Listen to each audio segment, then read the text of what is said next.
Hello, my name is Rick Hurtless, founder of His Gospel Power. I'm taking you through these short studies in the book of Ephesians so that we might understand as Christians how we can walk in the powerful life of Jesus Christ. And if you're listening to this and you're not a Christian, how when you accept Jesus Christ as your Lord and Savior, the life that you can expect to live and the abundance that God gives through His Son, Jesus Christ.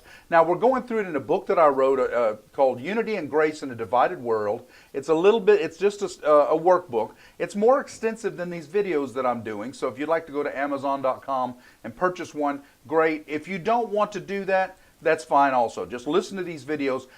What I want to do is give you the gospel so that you might understand the power that is in your hands, the power that God has given to you and in your heart so that you can walk the overcoming the peaceful life in Jesus Christ. Well, what we're talking about today, the next section of this workbook is called Not a Faithful Time. And it's kind of a little bit of my testimony. And there was a time in my life that even though I grew up in the church, even though I lived for God for a period of time, there was a time in my life where I guess kind of like the prodigal son, I left the faith and I got disillusioned and I walked away, and I was not being faithful to God. I was not living according to the way that He would have me to live. I was not living in the abundance of Jesus for certain because I was not being obedient to His word. However, during that time, God, I believe, kept me steadfast, firm in His hand. He would not let me go. He would not let Satan take me away.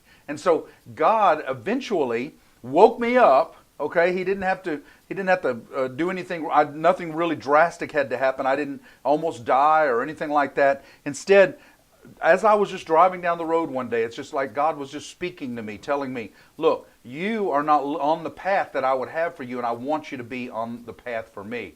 To make a long story short, I was singing in the bars. I was doing a lot of things. I was in the entertainment business.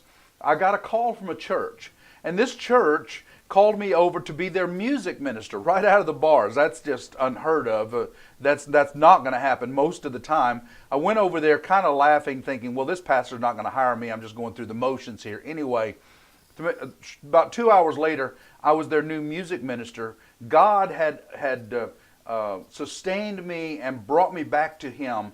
I quit the music business as country music business goes. I went back into the ministry. I did what God has called me to do so that I might proclaim the gospel, so I might tell you that you can expect the love of God because He loves you so much. Thank you for joining with this little short segment that we have. Go to hisgospelpower.org and learn more about us.